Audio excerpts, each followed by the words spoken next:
Ao nível do município, vou falar em representação do município, que dificuldades é que nós encontramos na promoção do uso da bicicleta? A primeira que me ocorre, imagino que a maior parte das pessoas aqui na sala, é a guerra, ou a batalha, que nós temos constantemente com a ocupação do espaço para o automóvel. Isto abrange... isto tem implicações a N níveis. O automóvel está presente como um bem essencial para quem o possui, não é? Para o automobilista, ter um carro é particularmente importante e digno de status, etc. Há um preconceito enorme, e que eu acho que se calhar é a resposta depois também à segunda pergunta, que a vida não pode ser feita sem automóvel, quando nós sabemos que já foi e que historicamente a vida era feita sem automóvel. Mas há esse preconceito de que não é possível mudar o nosso dia-a-dia e ajustá-lo a uma vida com menos automóvel, ou com mais bicicleta, com mais transporte público, etc. Portanto, eu diria que o conceito do carro é o principal obstáculo que nós temos à promoção do uso da bicicleta.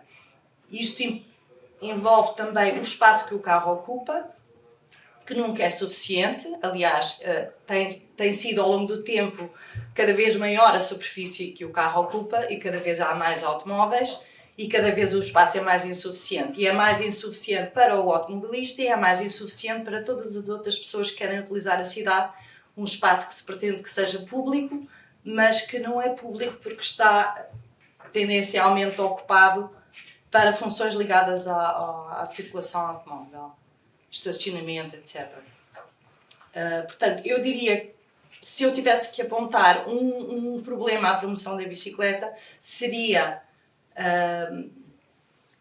convencer as pessoas que é possível viver sem carro.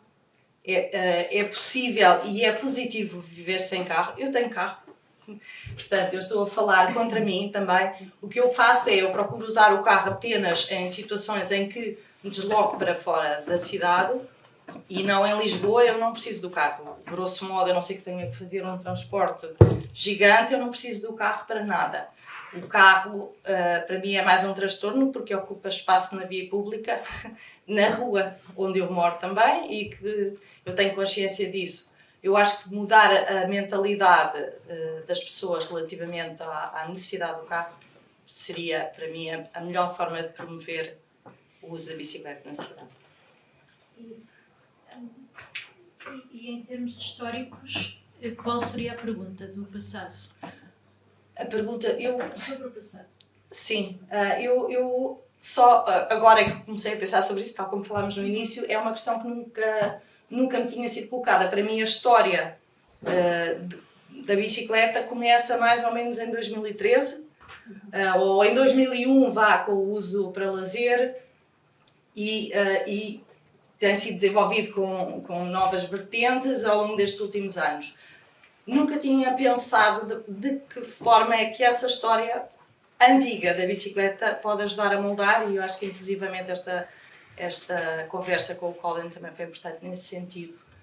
Eu diria que uma das coisas importantes de perguntar à história era como é que a bicicleta era utilizada no passado? Quem é que utilizava a bicicleta? Quais eram as zonas que tinham maior uso de bicicleta? Que tipo de utilizadores? Categoria social, classe social a que eles pertenciam? Ou seja, para não estarem exclusivamente focados a uma classe rica ou a classe pobre, tentar compreender o utilizador, por um lado. Acho que esse seria um dos aspectos que eu gostaria de focar. Imagino que nós teríamos uma cidade muito próxima da cidade dos 15 minutos, que é um dos aspectos que se procura agora para o futuro. E, portanto, talvez relacionar um pouco as funções do utilizador de bicicleta historicamente e como é que a cidade, e se calhar ao nível do urbanismo, como é que a cidade se relacionava em termos de oferta de trabalho, de saúde, de escolas, etc., tentar relacionar isso com o utilizador de bicicleta pode nos dar algumas pistas também para a cidade dos 15 minutos que nós estamos a procurar reinventar. Muito obrigada. Catarina. Obrigada.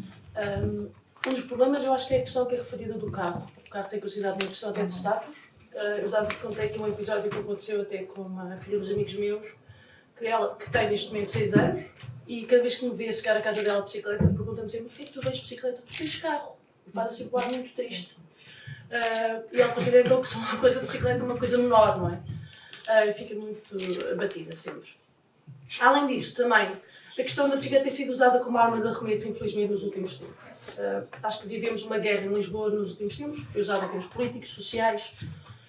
Eu noto isto até como utilizadora da bicicleta, que teve atitude das pessoas para quem usa a bicicleta atualmente, quem usa carro, os próprios peões piorou. Isto é negativo porque não ajuda na realidade a ninguém. Depois também há aqueles aspectos técnicos das próprias ciclovias, não temos ciclovias em número suficiente neste momento, porque eu acho que uma das entradas das pessoas a usar a bicicleta é as ciclovias. A mim foi essencial, foi isto e a gira, eu sou utilizadora diária da gira. E a ciclovia, sem ciclovias eu provavelmente não teria começado a usar a bicicleta regularmente. Hoje uso na estrada, mas na altura foi essencial para mim. E outra questão também tem a ver, mas isto é uma questão mais até a nível social, que eu noto aqui na posição que me identificaram como mulher, eu noto uma coisa que é, há muito poucas mulheres da minha idade a usarem as bicicletas. Noto isso, não sei se está algum estudo sobre esse efeito, mas eu noto quando ando. Mas sim, eu acho que há um problema maior do que a questão de ciclovias ou não, tem a ver com o problema social e a maneira como são distribuídas as funções também em casa, de trabalho e família. E maioritariamente as mulheres dessa idade têm filhos e levam os filhos à escola. Poderiam levá-los de bicicleta, é verdade. Infelizmente, como há poucas ciclovias, e às vezes têm que fazer parte do caminho em estradas, evitam o andar de bicicleta, porque ainda carrega algum perigo para andarem com os miúdos. Relativamente à parte histórica, uma das comentários que também ouço muito é dizerem-me que eu sou muito moderna para andar de bicicleta. Eu acho muito engraçado sempre, porque a bicicleta já está cá há muitos anos. E respondo sempre isso, mas o carro é posterior à bicicleta. Eu não sou moderna para usar a bicicleta. No máximo sou uma pessoa até mais antiga. Não é muito moderno. E outro comentário, agora pode parecer, e ligado à pergunta anterior, pode parecer um pouco fútil, é também perguntar, eu trabalho num sítio bastante formal, perguntarem, tu vieste assim, vestida? As pessoas também acham que têm de usar um certo tipo de roupa para irem andar de bicicleta. E não têm. As pessoas não vestem uma roupa específica para andarem de autocarro ou para andarem de metro. Vão com a mesma roupa que normalmente vão para o trabalho. E é isto também sem normalizar. O uso da bicicleta é como o uso de qualquer outro transporte. Não tem de haver uma roupa específica para usar. Se quiserem, usem, à vontade. Mas tem de se normalizar isto, porque também é outra pergunta constante e pensa ser uma coisa meio fútil, mas eu acho que é importante e impede o uso de muita gente da bicicleta. Isto estou a falar tanto de mulheres como homens. Pronto, a parte da história. A parte da história serve para também aprender, como a própria história serve, lições. E se calhar aprendemos um bocadinho até com a maneira como o carro foi vendido. Se calhar usámos aquelas campanhas que foram feitas do carro para a bicicleta. Tornar a bicicleta atrativa. Acho que temos que começar a ver que, em vez de fazermos a guerra contra os carros, fazemos como a bicicleta é divertida. E volta a apontar o divertido. A gira, todos os dias diz-me, larga essa bicicleta, agora diverte. É a frase que a gira fica todos os dias quando eu desbloqueio a bicicleta. E uma coisa que me aborrece, e que já me disseram várias vezes quando estou a andar de bicicleta e vou para o trabalho, é vai trabalhar. Cada vez que eu estou a chatear um carro ou estou a pôr a ciclovia. E por isso é que eu estava a dizer que acho que as pessoas também tomam as bicicletas como uma brincadeira. E quem anda de bicicleta vai atrapalhar. Não são pessoas sérias, não têm trabalhos também e vidas sérias. E era o que eu estava a dizer, o conceito que eu há pouco disse foi baseado numa conversa do John Cleese, que ele divide entre seriedade e formalismo. São coisas completamente distintas. As pessoas podem ser muito formais e nada sérias, e podem ser sérias e divertidas e devem falar de coisas extremamente sérias. E eu acho que a bicicleta é uma coisa divertida e extremamente séria, e devemos começar a vender dessa forma o uso da bicicleta. Não tem mais nada. E só uma nota, estou a falar como ciclista e não falo em nome de todos os ciclistas, como é óbvio, falo. É o meu nome, haverá pontos em comum, mas não pretendo representar todos os ciclistas, como é óbvio. Obrigada, Catarina. Essa questão da representação nós sabemos que, enfim, é limitada, mas mas para nós tu representas a voz de quem utiliza a bicicleta diariamente. Porque, e talvez eu devesse ter explicar isto melhor, os parceiros que nós queremos captar para o projeto são, de facto, as pessoas que têm alguma capacidade de planeamento e decisão sobre a mobilidade urbana em Lisboa, as pessoas que têm produzido conhecimento e que estão nos movimentos de base e que produzem a tal, eu não consigo encontrar um termo português bom para isto, lay expertise, mas esse conhecimento de baixo para cima, e daí o papel dos movimentos sociais ser tão importante, porque historicamente sabemos que é. E sim, a pergunta que tu colocaste histórica é uma pergunta que também já me tinha surgido, que é como é que se pode aprender com outros lobbies da mobilidade que foram mais bem sucedidos do que o ciclável e conhecemos algumas das estratégias. Portanto, simpatizo imenso também com essa pergunta. E bom, passo então, muito obrigada, Catarina, passo então a palavra ao António Pedro. Se liga? Então, olá a todos. Provavelmente conheço uma boa parte dos que estão aqui e é a primeira vez que não estou aí neste tipo de coisas. Pronto. Vou tentar não misturar papéis. Que já aconteceu no passado e depois foi complicado. Pronto, eu colaboro na Direção Municipal do Urbanismo, que tem vários departamentos, só para vos dar a entender. Portanto, dentro da Direção Municipal do Urbanismo existe o Departamento de Planeamento Urbano, existe o Departamento de Espaço Público e depois licenciamento urbano, apoio à gestão urbanística e licenciamento de projetos estruturados. Mas o planeamento urbano e o espaço público estão dentro da Direção Municipal do Urbanismo. Também um detalhe, mas que também pode ser interessante, a atual diretora, a Sofia Mourão, foi durante muito tempo chefe de divisão do espaço público e acompanhou e geriu a implementação de alguns dos projetos de ciclovias, ou reestruturação, neste caso do eixo central. Pronto. Em relação a dificuldades, apesar da minha experiência junto à Câmara não ser muito antiga, é relativamente recente, a Câmara é de facto, as câmaras, este tipo de organismos são organismos complexos. A Câmara Municipal, pela sua dimensão, é um organismo ainda mais complexo e a organização tende a ser naturalmente muito vertical. E é importante, portanto, quando digo vertical, temos a direção da mobilidade, temos a direção do ambiente, dos espaços verdes, etc. Depois temos a direção neste caso do urbanismo, pronto. E nós sabemos que estes temas estão todos muito interligados, mas a própria organização, a orgânica, a forma de funcionar, tem tendência a ser muito vertical, o que faz com que as pessoas tenham papéis muito especializados e depois é difícil assegurar a transversalidade e daí a tal concertação, que é fundamental para que os projetos avancem dentro dos prazos que são necessários, com os requisitos necessários, e muitas vezes os problemas que nós apontamos à rede que existe é fruto dessa dificuldade de concertação. Portanto, há um conjunto de boas intenções, não é por falta de conhecimento técnico, acaba muitas vezes por ser uma dificuldade em concertar a vontade política do momento, as várias direções, estas várias orgânicas e o produto. Portanto, não estou naturalmente a justificar o maior ou menor progresso, mas o produto é um produto sempre de muito esforço. Isto é uma coisa que eu fui apercebendo que quando começo a conhecer a Câmara, ou este tipo de organismos, melhor por dentro.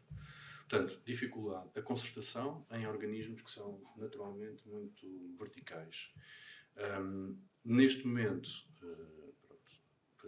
passando um bocadinho a publicidade, na Direção Municipal do Urbanismo entendeu-se, ou já se entendeu, no passado já houve mecanismos para assegurar esta concertação e desde o princípio do ano voltou-se a criar uma comissão de concertação nestes projetos para conseguir pôr na mesma sala, em diferentes sessões, os vários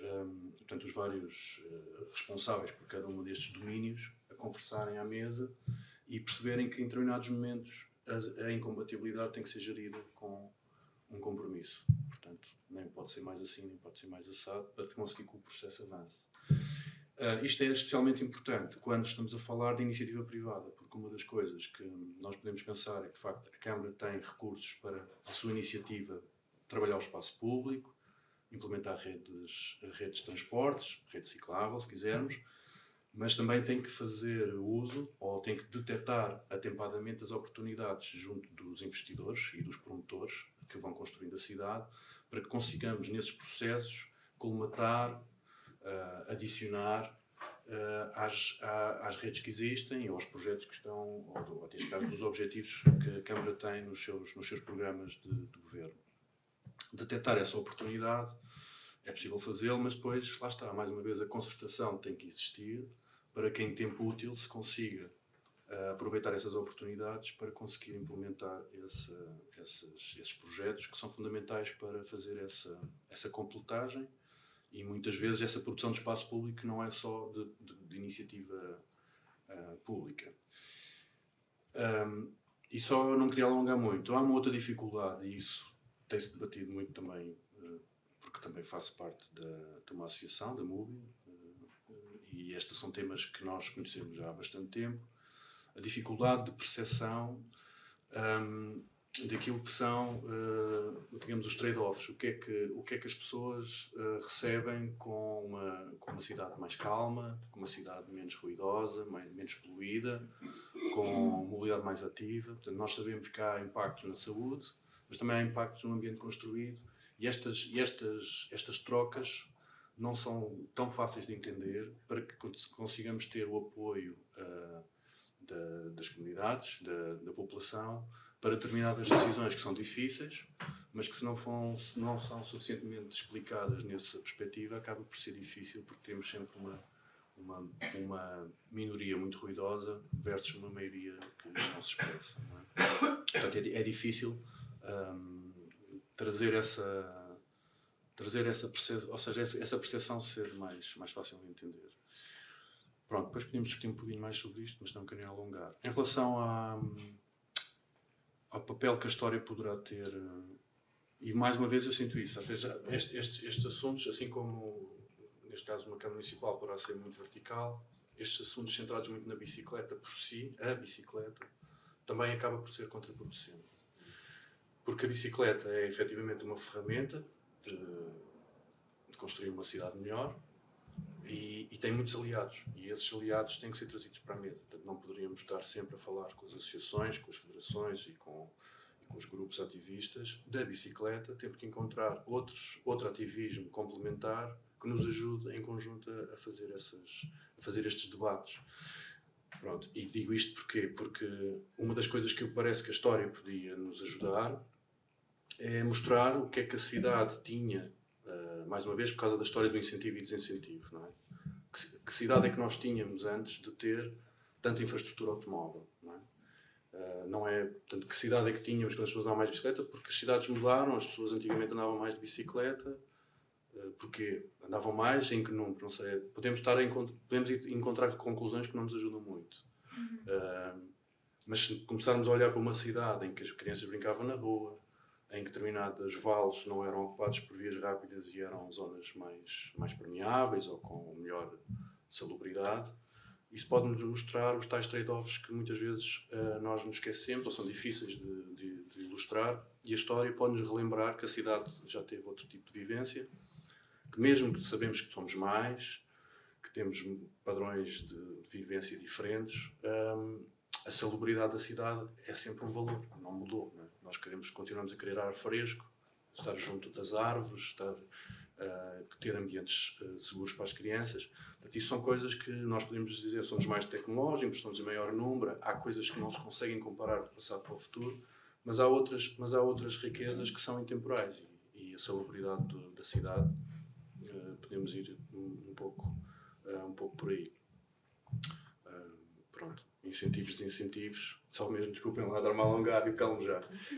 Porque isto é interessante, é que eu não sou académico, mas vou, por osmose, vou ouvindo e pronto. E esta coisa dos carrots and sticks e os incentivos e desincentivos, os carrots são fáceis, não é? São parte boa, porque custam dinheiro, é verdade, mas são fáceis de anunciar. O desincentivo é muito difícil de implementar, e se nós formos a contar o número de incentivos e desincentivos, nós vemos passos mais baratos, redes de ciclovias, certo? Mas depois, quando chegamos ao desincentivo, normalmente é muito difícil trazê-los. Por isso, como incentivo que não está visível, podemos fazer esse trabalho da história. Não sei. Acho que há aqui formas da história nos ajudar, procurando ver o que é que fomos perdendo ao longo do tempo. Desculpem lá, ser um bocado estruturado, mas... Estive a pensar nas dificuldades de quem faz o ativismo, ou seja, e daqui percebi que estão a focar em porque é que o ativismo depois não tem resultados, não é? Porque nós podemos executar coisas que podem resultar da forma como nós queremos ou não. E então eu estava aqui a listar imensas coisas de porque é que é difícil ser ativista. E agora estamos a falar de porque é que... falar disso, que é o ponto de vista que tu trazes também. Sim, mas também nunca mais saí daqui, por isso vou focar nisto. Então, porque é que as coisas não pegam, não é? Eu acho que é esta coisa dos incentivos, dos desincentivos, ou seja, como é que as escolhas te são colocadas, não é? Esta questão de, tipo, a Câmara gasta dinheiro com a mobilidade dos cidadãos, mas eu não tenho grande escolha na forma como essa mobilidade é financiada, não é?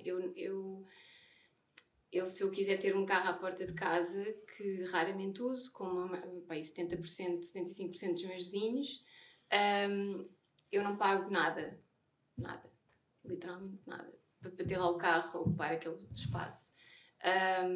Mas não me dão um passe gratuito, ou não me dão, a gira não é gratuita, não tenho estacionamento para bicicletas, gratuito à porta, não tenho todo, à porta, ou seja, há esta questão para começar, da ocupação do espaço público, não é? Embora nós podemos argumentar que mesmo nós tirássemos os carros todos da superfície, não é? Isso não quer dizer que as pessoas começassem a andar de bicicleta, há outras questões envolvidas, mas a forma como as escolhas nos são apresentadas e são estruturadas, não é? Onde é que estão os incentivos e os desincentivos, são fundamentais e eu posso tentar melhorar os incentivos ao uso da bicicleta, que ainda assim, em comparação com as outras coisas, por muito bom que seja a bicicleta, ainda está aqui e o carro está aqui, quer dizer, por isso é que as ciclovias funcionam bem quando são em zonas congestionadas. Já congestionamento de automóvel, aquilo de repente oferece uma vantagem.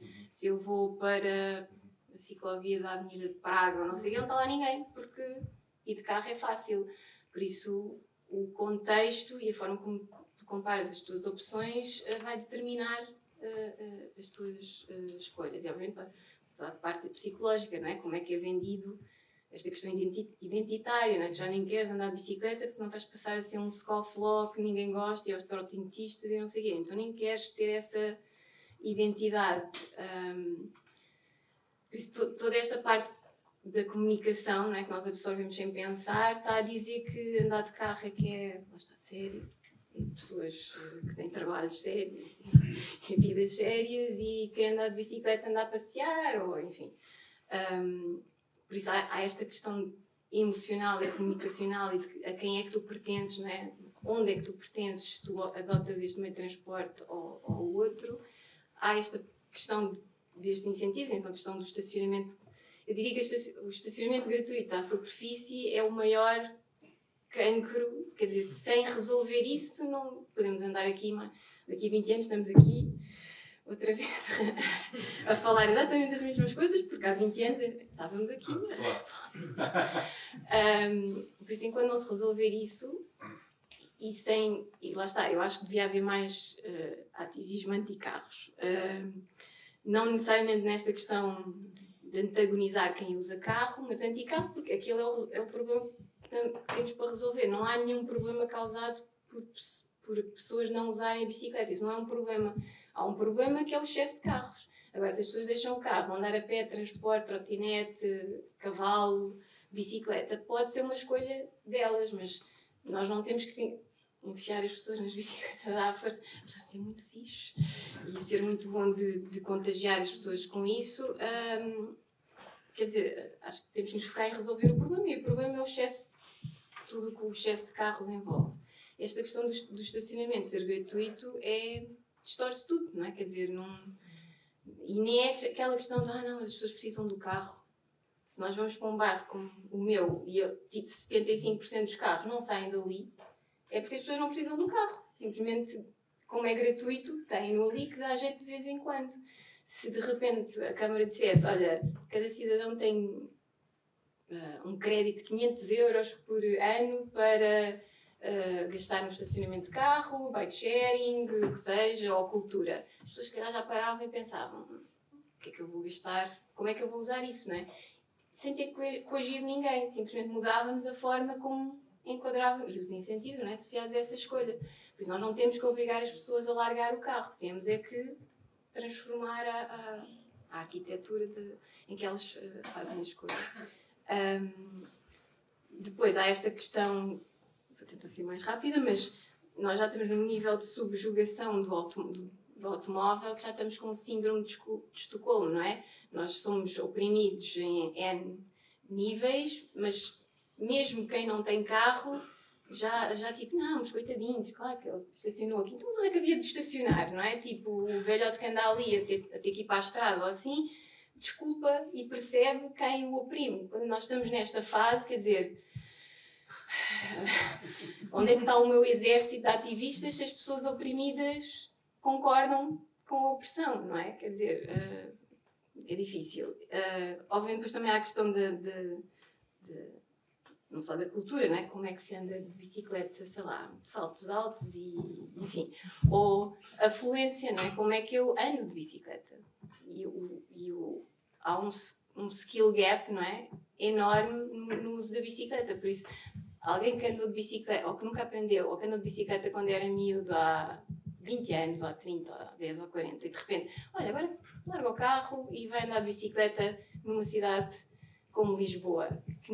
E eu nem vou falar do trânsito, de saber andar no trânsito, é a infraestrutura, o potencial de cair só porque há um degrau, há uma curva a 90 graus, há coisas assim do género. Por isso, se não resolvermos isso, quer dizer, podemos chicotear as pessoas para andarem de bicicleta, elas não sabem fazer aquilo, quer dizer, não vai funcionar.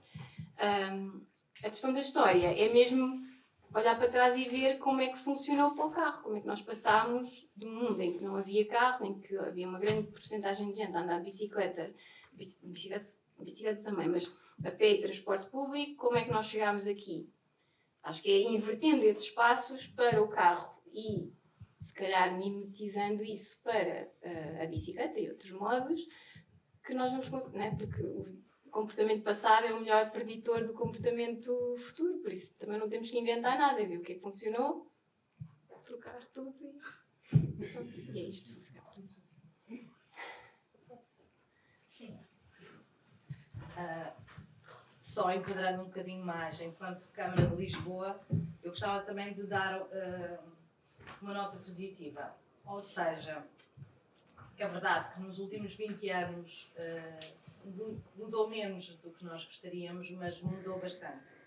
Se nós pensarmos que as primeiras ciclovias, que eram para efeitos de lazer, não ligavam nada a nada, não, era uma circulação entre espaços verdes, puramente lúdicas, passámos para uma fase em que foram iniciadas as primeiras ciclovias utilitárias, não é? Que permitiam já um uso um bocadinho descoordenado, incongruente, não havia uma leitura da rede bonefida, mas foram implantadas na via, não nos passeios, mas na via, e que isso foi um passo muito grande, principalmente para o mindset daquela altura, em que o automóvel era rei e senhor. E eu trabalhei numa área que executava obra e que ia retirar lugares de estacionamento para alargamento de passeios, para a instalação de ciclovia, e posso garantir que era terrível, dificílimo. Éramos insultados nas reuniões porque aquilo era totalmente impensável e é preciso uma vontade férrea. Eu não sou política, sou técnica, mas admito que do ponto de vista do político também seja extremamente difícil tomar uma decisão radical e provavelmente perder as eleições a seguir para uma pessoa que será ainda muito mais radical do que ele. E, portanto, isto é uma negociação que tem sido feita. Mas também queria dizer que dessa fase, dessa preocupação inicial em construir rede o mais contínua possível, ainda não é perfeita, como todos sabemos, começou a preocupação em instalar estacionamentos de bicicletas que não havia de todo e que é um processo que tem que ser conquistado e tem que ser construído e tem evoluído bastante nesse sentido, apesar de ser insuficiente também, que em 2018, em 2016 mais ou menos, começámos a monitorizar o uso da bicicleta. Também não havia informação disponível e isso também foi um passo importante para nós próprios compreendermos que impacto é que isso tinha na cidade. E a seguir passámos para os comportamentos, mudar o comportamento. E tem mudado bastante, porque se nós pensarmos, principalmente os programas de mobilidade escolar, que têm sido um dos incentivos que a Câmara tem feito, temos aqui uma pessoa que conhece por dentro algum desses programas, como os comboios de bicicletas, por exemplo, parece que não tem grande impacto, são 17 escolas que estão a aderir, mas tem impacto naquelas crianças e na formação para a mobilidade, para outro tipo de mobilidade. E investir nas crianças é investir também no futuro. São pequenos projetos, é o Mestre pela Tua Cidade, em que nós fechamos as envolventes às escolas para os miúdos poderem brincar, que é uma coisa que deixou de se fazer na cidade. É o Mãos ao Ar, que é aquele inquérito anual que se faz para nós termos uma fotografia, de como é que as crianças se deslocam para a escola. Todos os anos fazemos isso.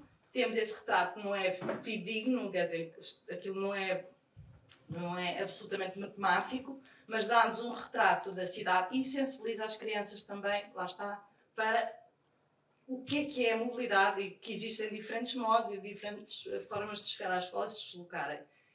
Temos agora os espaços gratuitos, que não são um estímulo à bicicleta, mas também podem ser, não é? Porque se conseguimos transportar as crianças, as bicicletas nos autocarros, também podem ser úteis nesse aspecto. E, para além de tudo, altera o tal paradigma do automóvel como único e exclusivo dono da mobilidade na cidade. Portanto, é pouco. Eu própria me sinto às vezes muito frustrada pelos passos que eu gostaria de dar e que não consigo dar, enquanto técnica da Câmara Municipal de Lisboa. Mesmo assim, enfrentamos muitas dificuldades, muita revolta da população, principalmente dos mais idosos, que não conseguem compreender esta mudança de utilização e esta, quanto a mim, democratização da cidade, porque o espaço público, para ser democraticamente utilizado, é por todos. Somos muitas vezes insultados porque não estamos a cumprir a expectativa da maioria e acho que temos dado talvez pequenos passos, mas passos que têm sido consistentes e que espero que se mantenham em crescendo daqui para a frente. Posso só complementar uma coisa para não me esquecer? Eu lembro que isto era uma coisa que já me atormentava há muitos anos e hoje em dia acho que ainda é mais notório. E eu não nego, sem dúvida mudou muito. Eu não estou a desfazer o trabalho, simplesmente uma pessoa quer sempre, não é, ali. Sim, mas vocês fica ajudam. Fica frustrada, mas não, isso não é para negar, o trabalho que é reconhecido. Mas é o problema desta estratégia de começar, a promoção da bicicleta refletiu-se muito em termos a opinião pública e do que é que está cá fora, do que é visível, não é? Com a criação de ciclovias, nomeadamente, e isso implica, numa cidade como Lisboa, que o espaço tem que vir de algum lado, não é? Sim. E para fazer as ciclovias, ou era no passeio, ou depois, mais tarde, começou-se a tirar espaço, nomeadamente ao estacionamento, ou vias de trânsito. E isso fez com que a bicicleta fosse uma espécie de cavalo de Troia para criar a calmia de tráfego, ou seja, foi positivo, não é? Emagrecemos as estradas, isso é positivo para a questão da segurança, tiramos o estacionamento, também reduzimos o trânsito de procura de estacionamento, etc. Só que a bicicleta passou a ser, digamos, aquele alvo em que toda a gente pode pôr a sua fúria. Então nós estamos a perder vias e está mais congestionado ou não tem estacionamento por causa daqueles tipos. Em vez de... E com os quais... Sim, exatamente, ao menos distribuição. Então, isso... E poucas pessoas, não é? À partida se identificam com o utilizador de bicicleta, é minoritário. Se nós tivéssemos começado por, ok, temos o problema do excesso de carros, vamos criar a calmia de tráfego, vamos reduzir as vias, vamos criar praças, etc. Vamos resolver o problema, não é, de excesso de carros, excesso de velocidade, fumo, etc, etc.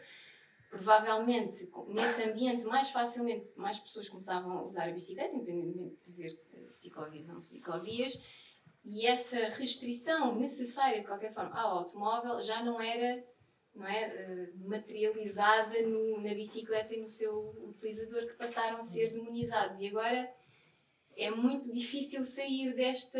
Porque depois isto é aproveitado politicamente, não é? Tipo, politicamente de forma partidária e até em termos de lobby automóvel, não é? Estão sempre a dizer, não, mas vocês precisam de usar capacidade, não é? Sempre a mandar coisas ali que comunicam perigosidade, aqui, que não façam isto porque é perigoso, ou não façam isto porque é uma cambada de irresponsáveis, que vocês não se querem juntar a estes. E pronto, isso é uma coisa que foi feita, aconteceu, agora não sei como se descalça a bota, mas pronto, mas era bicicleta como o cavalo de Troia odiado. Agora. Posso dar uma nota? Sim, Rápido. Só queria pedir a quem está desse lado que me faça sinal para eu começar a recolher inscrições para falar. Eu já também já tinha postado esta ideia de ser arma de arremesso e nota-se isso até no comportamento neste momento dos automobilistas com o resto dos ciclistas. Eu notei uma grande diferença nos últimos anos. Eu queria notar uma nota, que é a mobilidade. Eu acho que aqui nós esquecemos do elemento mais importante da mobilidade, que é uma coisa que nós estamos em comum, automobilistas e ciclistas, que é os peões. Os peões, eu acho que neste momento é o elemento mais fraco da cidade. Porque eu falo como ciclista, eu acho que é o elemento que ninguém pensa atualmente. E depois também, falando aqui da parte das ciclovias e parte das bicicletas partilhadas, a parte social. Eu acho que há uma grande discriminação em termos sociais, na própria cidade, onde estão ciclovias e estão as bicicletas partilhadas. Eu sou uma pessoa privilegiada. Eu vivo numa zona que tem sempre giras e atualmente trabalho também numa zona que atualmente tem giras e a ciclovia mais vestida do país, é verdade, da cidade, mas sou privilegiada, porque estas são as duas notas que eu queria deixar. Sou ligeiro da bicicultura, estou envolvido em alguns dos projetos que foram aqui mencionados. A minha sugestão em relação às questões históricas que seriam interessantes, a minha percepção é que as decisões que nós tomamos são, sobretudo, subconscientes, emocionais, até como estava a Liana a falar. E pensando aqui naquilo que nós podemos aprender com a questão do automóvel, eu diria que há uma mensagem subjacente no automóvel, pelo menos há 10 anos, desde que eu me lembro. Tudo o que é publicidade é liberdade. Ou seja, como é que tu, de repente, cresces e deixas de ser alguém que não tem capacidades e te exponencias enquanto indivíduo. Eu acho que é interessante perceber quando é que isto aconteceu. E perceber se foi aí, porque era o meu take, a minha aposta é que foi a partir daí que começou a ser, talvez já há muito tempo, talvez com o modelo T, já tenha sido aí, mas não sei, era a pergunta que eu deixava. Só dar um testemunho de alguém que tenta convencer pessoas há bastantes anos sobre os benefícios do uso da bicicleta, e indo aqui ao tema ao vosso tema da história, de como é que as pessoas se relacionam com histórias passadas e como é que isso nos pode ajudar a construir a narrativa. E há duas histórias que eu acho que às vezes funcionam bem. Uma delas a relembrar, porque muitas pessoas, nomeadamente as mais velhas, lembram-se de como é que era brincar na rua. E quando se fala disso, elas realmente vem-nos uma imagem à cabeça de uma experiência que tiveram e percebem imediatamente o benefício. A outra há uma proporção enorme de pessoas, e isto está um bocadinho relacionado com o que o Luís disse da liberdade, da sensação de liberdade, que se relacionam com a sua infância e com a sua juventude e com o momento em que a bicicleta era uma coisa extremamente divertida e que lhes fornecia, em alguns casos, liberdade. Algumas, se falarmos com pessoas mais velhas que eu, mesmo aqui da zona de Lisboa, algumas delas usavam a bicicleta para ir para a escola ainda. Portanto, estas duas, da minha experiência de muitas e muitas conversas, são as duas histórias sobre o que é que acontecia antes e não acontece hoje e que nós poderíamos recuperar, que colocam um brilho nos olhos das pessoas.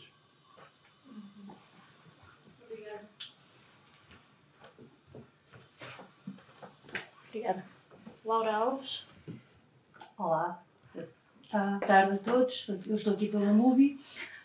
Também tenho um percurso ligado às bicicletas do ponto de vista sempre mais informal, não sou estudiosa da área, não sou académica. Há aqui muitas questões com as quais eu me identifico, todos vocês falaram, que são muito, muito interessantes e eu estou sempre a dizer, sim senhora, na minha cabeça é mesmo isto que ele está a dizer, ou ela está a dizer. O que o Luís estava a dizer também é muito interessante em relação aos anúncios de automóveis, que nós vemos na televisão todos os dias e promovem sempre uma liberdade incrível, que no fundo é aquilo que nós vivemos de bicicleta. Não é? Quando vemos anúncios de automóveis numa liberdade incrível, uma sensação incrível, é sempre o que eu penso quando vou de bicicleta. Pegando na parte histórica e pegando no que estava a dizer a Catarina, eu identifico-me muito com questões ligadas à questão de género, porque eu vejo de facto que há muito poucas mulheres, agora há mais, mas quando eu comecei a dar as ruas de bicicleta havia pouquíssimas mulheres e cada vez há mais e ainda bem. Mas é o que tu estavas a dizer, que é precisamente a dificuldade que é as mulheres no dia-a-dia, com ir às compras, com os filhos, que ainda é uma desigualdade tremenda a nível da sociedade. São elas que acatam muito estas tarefas todas e para muitas não é fácil andar de bicicleta, porque é mais fácil ir de carro. Esse é o principal obstáculo em Lisboa ao uso da mobilidade pedonal ou de bicicleta, é que é mais fácil ir de carro. Mais confortável. Eu próprio penso, eu venho para aqui de bicicleta, tenho que pensar o percurso que vou fazer, onde é que eu vou pôr a bicicleta estacionada e quanto que vai de carro para ir nas Chaves e vai. Pronto, esse é o principal entrave, que é fácil ir de carro, mais de bicicleta ou a pé. Em relação à parte histórica, eu, por curiosidade pessoal, muitas vezes vou ao Arquivo Fotográfico de Lisboa pesquisar coisas. Me lembro do meu bairro, ou de bicicleta, ou qualquer rua que me lembro, e quero ver como é que era antigamente, se há registros disso. E eu voltei meio a procuro e guardo fotografias de bicicletas, muitas das quais até estão ali na exposição. Paulo, agradeço terem feito, que é muito interessante e importante. Mas não me recordo de ver nenhuma fotografia dessas de mulheres em bicicleta. Porque lá está, o uso do espaço público, o dia-a-dia ainda era muito de homens que iam para a fábrica, iam para o trabalho, distribuíam o correio, etc., de bicicleta. Portanto, a minha curiosidade é saber se há registros históricos de mulheres que andavam de bicicleta nos anos 40, 50, que haveria certamente, porque muitas trabalhavam em fábricas, muitas trabalhavam em serviços e usariam também a bicicleta como meio de locomoção, porque era uma maneira de emancipação também delas, não é? Portanto, é a minha curiosidade do ponto de vista histórico. Sobre isso, o Diego estava aqui a segredar-me o ouvido. Sobre isso, duas coisas. Não sei se repararam o slide que eu escolhi a fotografia que eu escolhi para o primeiro slide da apresentação. Alguém reparou? Ou foi só cenário? Chegámos depois à noite. Ok. É que era uma mulher com uma menina que parece que a mulher estava a ensinar a menina a andar de bicicleta em Benfica. Era uma das fotografias que nós tínhamos selecionado para a exposição, mas como só pudemos ter 10, partimos de 40 e chegámos a 10 e pronto, Benfica ficou fora porque andámos a fazer isto de pedal e com pouquíssimo tempo e então circunscrevemos a localizações mais próximas, não fomos a Benfica fotografar. Mas pronto, mas depois posso mostrar. Por acaso, só recordo-me de imagens, só muito rapidamente, de mulheres, mas era a família real. A Rainha da Amélia. Mas aí lá está, era lazer, era... O Diego, porque ele esteve no arquivo na sexta-feira, como acho que já disse, e estava a consultar os tais volumes que são deste tamanho e que é preciso usar máscara para alguma pessoa não. Mas então diz lá. Olá, boa tarde. Para os que não me conhecem, eu sou Diego, sou membro do projeto. Como dá para perceber do sotaque, não sou daqui. Então eu também tenho o chapéu do utilizador numa cidade nova. Mas em relação ao uso por diversos grupos sociais, nomeadamente as mulheres, nós temos encontrado, mesmo no início do século, diversos registros que falam de mulheres que estavam ali licenciadas como velocipedistas. No uso profissional, nomeadamente em relação à venda ambulante, temos encontrado diversos registros de mulheres que estavam ali a trabalhar. E uma das perspectivas que nós tínhamos com a exposição era justamente de dar um pouco de resposta a essa questão que as mulheres passaram a pedalar por conta do engajamento ativista, uma questão recente, ou muitas já estavam a pedalar ao longo de toda a história de Lisboa, para os mais diversos usos, mesmo os que não fossem engajados politicamente. E para os que tiveram a oportunidade de ler, no texto que tinha da Vendedora Ambulante, esse é um dos questionamentos que fazíamos, né? Em que medida esse discurso de associar, e eu não falo isso com culpa dos ativistas, é um discurso associado de que a mulher que pedala é a mulher ativista, acabou por invisibilizar essa série de outras mulheres que já estavam fazendo parte da história, como você mesmo mencionou, nas fábricas, na venda ambulante, no uso recreativo, nessa própria questão do ensino que se tem. Então, uma das coisas que nós conseguimos aqui prospectar um pouco é de que com essas licenças nós vamos ter um dado mais quantitativo para poder trazer esse fortalecimento do discurso de que as mulheres sim estavam a pedalar, onde estavam, a localização que elas estavam, as profissões que elas ocupavam, e dar um pouco mais de cor e vida a esse tipo de história. Obrigada, Diego. Marc Jacquinet? Sim. Bom, eu não posso muito falar como sendo utilizador aqui em Lisboa de bicicleta, embora tivesse já uma experiência de mais de 20 anos. Eu sou da Bélgica, sou economista, trabalho aqui na Universidade Aberta. Eu utilizo a bicicleta desde os 4 ou 5 anos e tive várias experiências de bicicleta aqui em Lisboa, foi um pouco difícil, mas eu queria só perguntar uma questão talvez mais conceitual. Porquê? Por um lado, isso me lembra um texto que alguns devem conhecer, do André Gorz, que é um filósofo, que é, como se traduziria em português, é a ideologia social do automóvel. É um texto de 73 em que ele denuncia muito do que os palestrantes têm dito, e acho que será interessante. Quem é o autor novamente? André Gorz. Ou Gortz. Eu depois deves conhecer. Havia uma professora no ISEC que gostava muito de falar do André, que era um sociólogo do trabalho. E ele denuncia esse fascínio pelo automóvel já nos anos 70, antes da crise petrolífera. Não é? Mas a minha questão é o seguinte: hoje em dia temos, e eu estudo questões de sustentabilidade, temos um novo modelo de automóvel, que é um automóvel elétrico. E há países, por exemplo, o Brasil tem um projeto enorme de produzir um automóvel só ao nível nacional. E muitos países têm isto. Agora, ao nível do automóvel, também penso que seria interessante pensar o conceito do lado da bicicleta, o conceito da bicicleta, não é?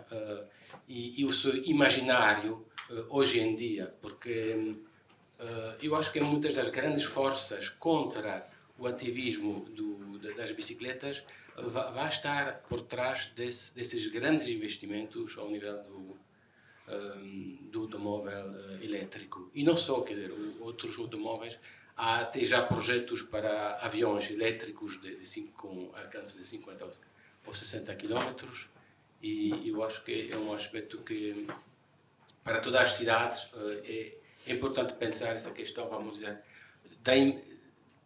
do nosso imaginário da bicicleta daqui a 20 ou 30 anos. Eu podia dizer outras coisas, pronto, como dizer, da análise custo-benefício ou dos incentivos, mas acho que há muitos aspectos psicólogos ou de natureza psicológica que são importantes também considerar no ativismo, não só em relação à bicicleta, mas mesmo na própria dinâmica dos grupos ativistas, para não perder gás e não entrar em conflitos às vezes. Obrigado. Obrigada, Marc. Vi ali o João Valentinhas, que é do IB Club.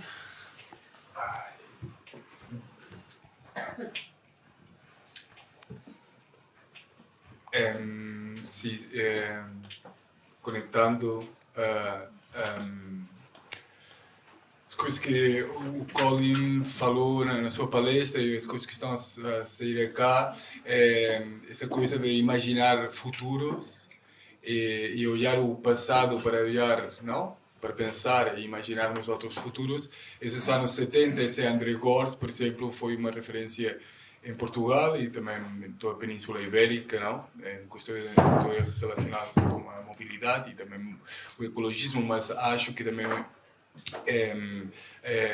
não só ele, autores e projetos que aconteceram cá e que olharam uma cidade, e a questão, por exemplo, do ruído. Houve uma campanha sobre o ruído, uma coisa que também acho que é um elemento importante, não? Para pôr, não? Nas valências que entram nas nossas decisões e políticas. E nesse sentido, isso, olhar, ele estava a sugerir, não? Olhar um texto do ano 73, olhar para esses 70, olhar para esse depois do 25 de Abril, aconteceram cá, acho coisas interessantes também, onde se imaginou que outras cidades, outros mundos eram possíveis e de facto eram, não? Nesse sentido, e outra coisa, isto sobre a liberdade, associar a liberdade ao carro, não sei se podemos fazer da mesma maneira fazer para a bicicleta, no sentido que muito dinheiro se tem gasto, não? nesse projeto, não? E tem funcionado, não? Mas no início dessa outra máquina, que é a bicicleta, muito mais simples, havia também há muitos escritos que não ficam onde falam da maravilha da bicicleta e da sua capacidade de liberdade. E muitos desses escritos foram feitos por mulheres também. E acho interessante também resgatar essas histórias, não? Histórias de emoções também, não só de factos e de números, que também são interessantes, mas também essa história das emoções, onde a liberdade esteve associada à bicicleta. Não? Havia um livrinho muito bonito, publicado em português, que chamava-se Bicicleta, e era sobre textos nos primeiros anos da bicicleta, e havia entre autoras bastantes mulheres, e alguns são incríveis, e falam da bicicleta como se fosse essa viagem essa primeira viagem da LSD com bicicleta, que aconteceu muitos anos depois. Muito obrigada. O António Pedro Figueiredo quer falar, mas tem microfone. Ok. Há dois mitos ligados às bicicletas que nós vamos encontrando, e eu também vou ainda encontrando, que é, primeiro, que a rede ciclável é feita de ciclovias, não é? A rede ciclável não é uma pista ciclável segregada, há muitas tipologias. Portanto, a rede ciclável pode ser uma via de bairro, uma rua do bairro, que é suficientemente acalmada para ser segura e podemos considerar a rede ciclável. Portanto, é a via partilhada, se quiser. O outro mito também é que o uso que se faz da bicicleta tem que ser sempre da A a B, não é? Ou seja, é integralmente, eu ando de bicicleta e vou da minha origem ao destino sempre de bicicleta. Portanto, a questão da intermodalidade é um aspecto, ou se quiserem, uma faceta que é muito pouco explorada, e muita gente não tem noção do potencial que a intermodalidade tem.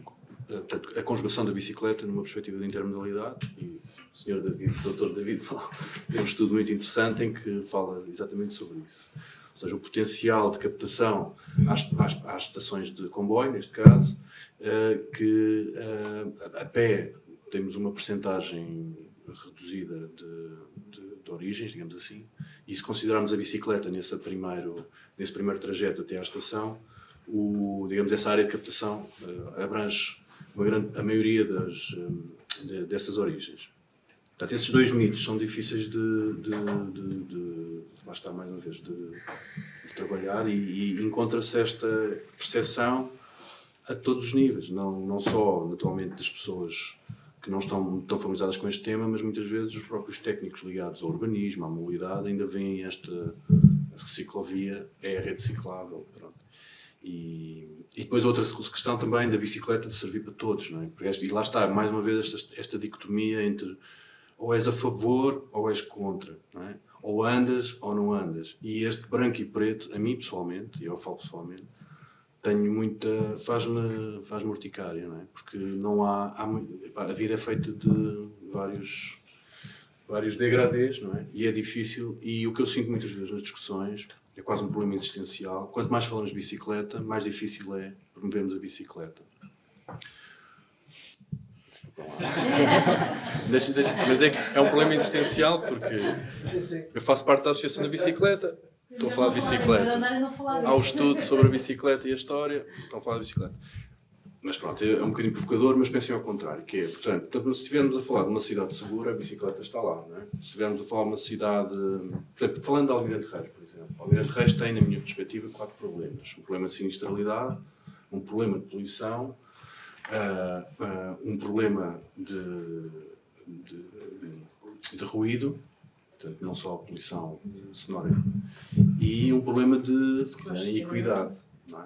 Que é o problema da distribuição do espaço, não está, é completamente, ou não está suficientemente distribuído ao número de cabecinhas, claro. Portanto, as cabecinhas que estão dentro de um carro têm muito mais espaço que as cabecinhas que não estão dentro do carro.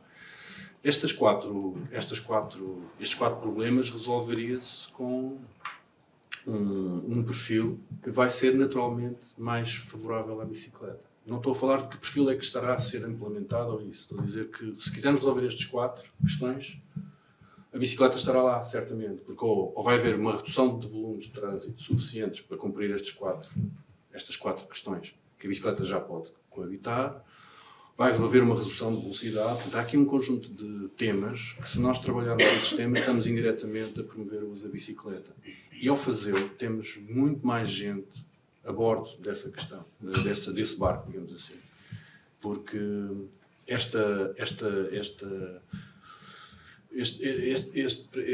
ambiente que se gerou antes das eleições, ainda hoje, estas posições muito extremadas, também são muito úteis a quem não quer que isto avance, não é? Porque é fácil encaixotar logo. Portanto, tu estás aqui e pronto, e já há bocado comentámos, se calhar, não sei se foi apropriado ou não, mas eu sinto que há aqui uma plateia de pessoas. Era interessante ver aqui outro tipo de... Foi pena não estar cá as pessoas da AML ou da EML, mas, ou do próprio ACP. Portanto, como é que nós vamos trazer estas pessoas? Porque nós próprios acabamos por... E agora, quando digo nós próprios, estou agora a fingir que estou a falar só da perspectiva do utilizador de bicicleta. Acabamos por nós próprios nos isolarmos muito numa cápsula, falamos para a nossa bolha, e não conseguimos ter diálogos longos com quem vamos ter que fazer pontos, porque, na verdade, nada disto avança se não conseguimos ter mais aliados, e naqueles que não são propriamente aliados, há pontos de contacto. E também dou um outro exemplo, que não é pronto, não estou a dizer que tenha corrido bem, porque, na minha perspectiva, não correu bem, mas uma das primeiras sessões de participação para o Almirante Reis, uma daquelas sessões que aconteceu no mercado, foi muito interessante, porque a pessoa que apresentou a sessão abriu a sessão e passou imediatamente a sessão para as pessoas, colocarem questões sobre o Almirante Reis, e a primeira pessoa que pediu a palavra disse: bom, mas o que é que se passa? Nós estávamos à espera de ver um perfil. E a pessoa que conduziu a sessão disse: não, na minha experiência é bom que nós começarmos a conversar, temos aqui este ponto de arranque, sem nada aqui escarrapachado. Tivesse corrido bem ou não, houve ali um momento muito interessante. Foi quando as pessoas começaram a falar da sua visão para Almirante Reis, o que é que achavam que Almirante Reis deveria de ser, e pessoas que eu sei que têm posições completamente antagónicas disseram coisas muito, muito parecidas. E eu sei que isto é fácil dizer, é difícil implementar, mas se não envolvemos todos nestes diálogos, é difícil sinalizar estes pontos que se conseguem criar. Porque depois, a seguir a negociação, é difícil, vamos demorar muito tempo. Os países todos na Europa enfrentam estes problemas. Não é? Uns estão mais à frente, mas lidam diariamente.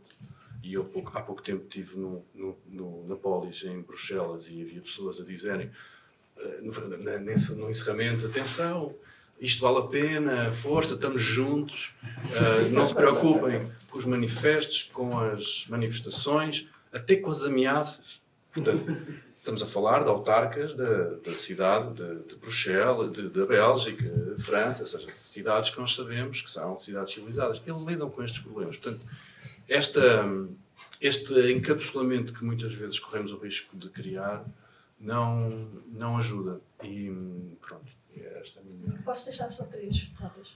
Só rápidas. Sim. Pronto.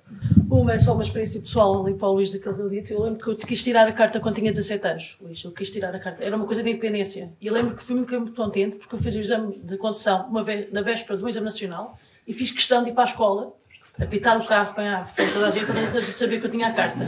Porque para mim na altura era, já tenho carta. Aos 18 anos aquilo para mim era o máximo. Pronto. Outra nota, a questão da intermodalidade. Eu acho que a questão da ida gira é super importante. Pronto. Eu uso a gira e às vezes uso o metro e a gira onde há. Pronto, e ando muito a pé. Pronto. Especialmente para quem vem de fora de Lisboa, eu acho que é uma questão super essencial. Pronto. Questão de também não estarmos sempre a falar para os mesmos nichos e estamos a falar uns para os outros no fim e estamos a receber todos os aplausos de uma plateia que está, de certa forma, connosco, não é? Também acho que de facto não ajuda. Eu acho que temos que focar sempre, é o que foi que eu disse, esta guerra que houve, e usar o rebeliço, não ganha ninguém.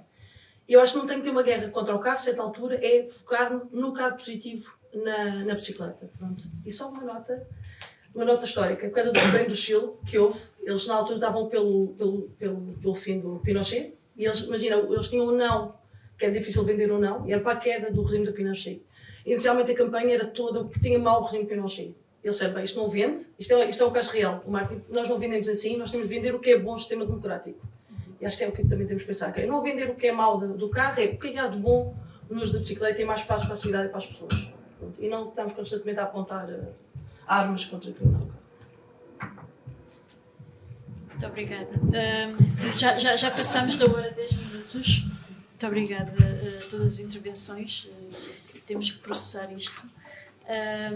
Eu tenho 2 inscrições, tenho o João Bernardino e tenho o Ricardo Segural. Como o João Bernardino e o João Valentinas. Tu estás inscrito? Não, eu queria acabar com a qualidade. Já lá a palavra ao Ricardo. Então, como o Ricardo ainda não falou, eu passava ao Ricardo, João Bernardino, se for uma coisa muito breve, e depois ao João para fechar, e depois fechamos isto, porque isto... Nunca seríamos aqui. Se nos deixasse. Só vou tentar responder à pergunta, à segunda pergunta no final, muito rapidamente. Mas pegando aqui no que foi dito agora de não estarmos a falar dentro da bolha, eu hoje estou aqui em representação da Cicloda. A Cicloda, pela sua natureza, pela natureza dos seus projetos, comunica muito, sobretudo com pessoas que não pertencem à bolha. Também aparecem, mas por exemplo, na ciclo-oficina aparecem muitos entusiastas da mecânica, mecânicos de automóvel, mecânicos da CP, portanto, as pessoas que se aproximam das bicicletas por um interesse que não tem a ver com o interesse cicloativista do uso da bicicleta na cidade. E das pessoas que querem aprender a andar de bicicleta e que também estão muito longe de imaginar que elas próprias um dia poderão vir a usar a bicicleta na cidade. E isto põe-nos em contacto com um universo diferente e dá-nos aqui uma perspectiva que nos obriga a ser um bocadinho mais empáticos às vezes, mais sensíveis às dificuldades, às dores destas pessoas e, portanto, e perceber também a dificuldade que é fazer esta transição de passar de modos de vida que giram em torno do uso do carro para outros modos de vida mais sustentáveis, não tem que ser necessariamente a bicicleta. Agora, como é que este projeto pode tentar dar respostas a esta dificuldade de fazer esta transição? É uma coisa que podia ser interessante. Como é que a história pode ajudar a responder a isto? No caso concreto, ou seja, estou aqui a pensar em 2 perguntas que gostava de ver respondidas, que é quando é que Portugal começou a ter uma indústria de bicicletas relevante? Quando é que isso passou a ser estar presente cá? Porque ela surge como uma importação, como qualquer outra tendência que vem do centro da Europa. E também como é que foi feita a introdução da bicicleta aos utilizadores cá? Ou seja, encontra-se em vários museus da bicicleta por essa Europa fora exemplos de como eram dadas aulas de bicicleta no século XIX, início do século XX, como eram transformados picadeiros e rinques de patinagem no gelo para ensinar pessoas a andar de bicicleta. Era uma tecnologia nova, as pessoas tinham que aprender e havia aulas para ensiná-las. Não é do meu conhecimento nada semelhante em Portugal. E aquilo que eu conheço é que o uso da bicicleta no passado, e espero estar errado, espero que os arquivos venham a provar outra coisa, que estava muito associada a profissões, portanto, a tarefeiros, funcionários do CTT, pessoas que iam entregar o pão, etc. E, portanto, seria muito interessante perceber se há registros disso e o que é que isso nos pode ensinar hoje.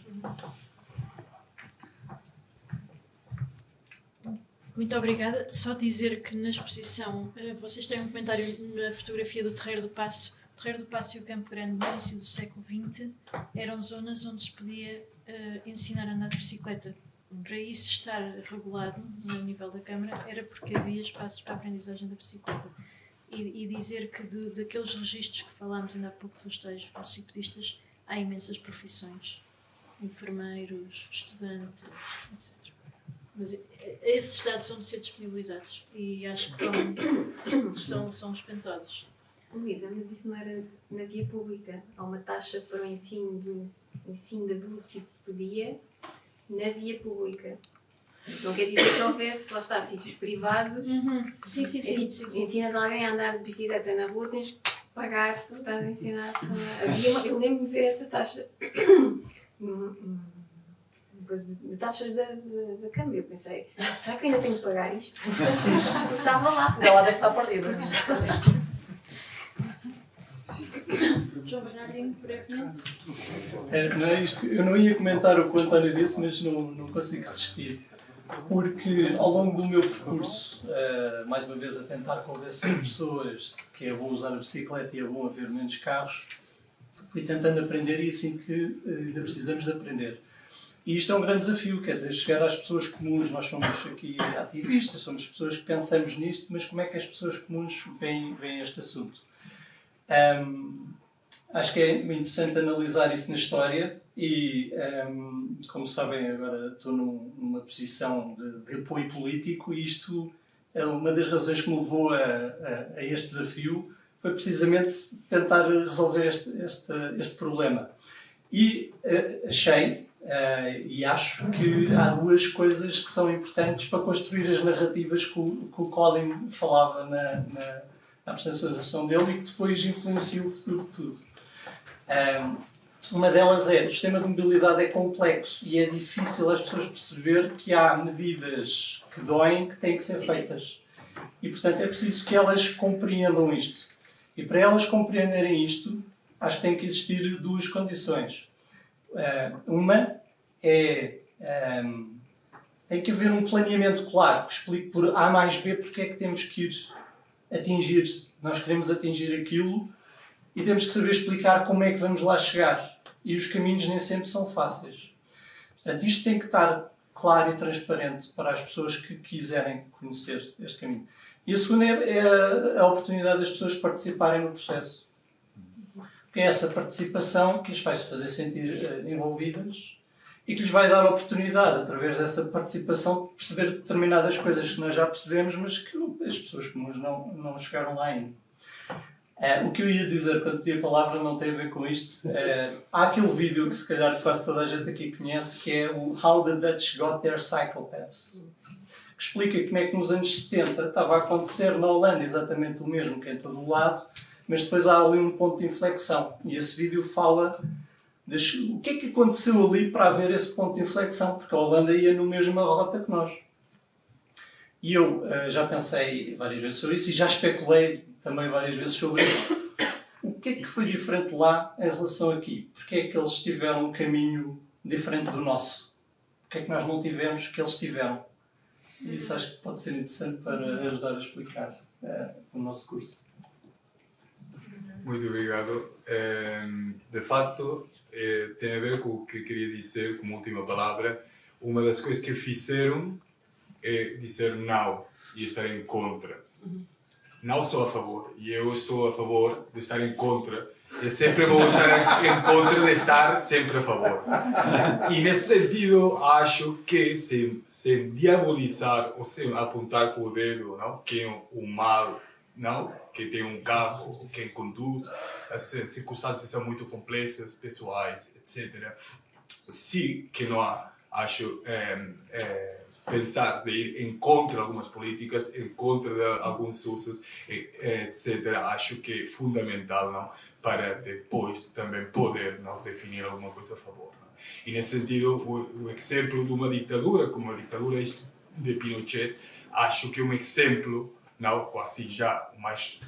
Não, eu não estava a dar o exemplo da ditadura, estava a... Já sei, mas que a campanha foi contra. Sim, é um exemplo onde o mais legítimo é estar em contra. Não? Não, mas só uma nota, já foi mal entendida. Eu sou totalmente, por exemplo, aquilo que a Ana falou, eu acho que o absurdo atualmente... Não, mas atenção, isto não vai voltar. Atualmente, ser gratuito, acho que andamos para trás. Ser gratuito turístico, antigamente não era. Eu pagava, não vou simbólico, mas pagava-se. Era baixo para mim, pronto. Eu estou totalmente a favor. Estou a dizer é que acho que podemos ser contra e ser tomadas medidas contra o automóvel. Eu acho é que estamos sempre contra. As pessoas já estão muito irritadas, vou ainda irritá-las mais e não ganho nada com isso. Pronto. Nesta altura tenho de começar a focar no que é positivo na bicicleta. Pronto. E de facto, quando foi isto é histórico, não é? Quando foi do referendo do Chile, eles estavam a perder, na realidade, com a campanha do não, não, não. De facto, é uma ditadura, foi das piores ditaduras de sempre. Quando começaram a fazer uma campanha tipo Coca-Cola, que eles até gozaram, uma parte dos políticos que estavam a favor, contra a ditadura, ficaram chocados com aquela publicidade, não é? A verdade é que aquilo em termos públicos resultou. Pronto. Há vários fatores a comparação, porque entre outras coisas, a ditadura matou a grande parte da gente. Mas atenção, acho que não. Mas eu penso que eu estou a favor daquilo. Toda a delicadeza, vou ter que intervir. Só dizer em 10 segundos, é que isso é um debate muito constante dentro do ativismo. Não, mas é que... É muito interessante, portanto, eu acho que até devíamos ter uma... Mas atenção, eu não quero suavizar, mas é que parece que tu queres suavizar a ditadura do Chile, não é? Hoje Mas eu estou a dizer. Exatamente para dizer que isto não acaba agora. Vamos ter mais oportunidades. Sim, força. E que vamos ter mais oportunidades e, no fundo, aqui o grande objetivo era falarmos disto, conhecermos, independentemente de estarmos, se calhar, a falar e temos de trazer outras pessoas, mas era conhecermos, pôr-nos a falar. E eu vou dar aqui a palavra à Cristina, que também é do projeto, do grupo Core, digamos assim, porque isto não, porque o projeto também, vocês também, de alguma forma, vão ser todos do projeto, diretamente ou indiretamente, e a porta está aberta para colaborarem nas várias iniciativas ou noutras que queiram sugerir. O projeto é diferente, de facto, e eu tenho aqui já no meu primeiro projeto de investigação, e este tem esta lógica diferente do laboratório, de encarar isto como um laboratório, porque não estamos aqui a recolher dados para fazer análise e publicar artigos. A filosofia é diferente. Mas pronto, vou passar à Cristina, que é a nossa expert em participação e envolvimento, que no fundo, para explicar aqui um bocadinho o que é que é. Sim. Obrigado. Okay.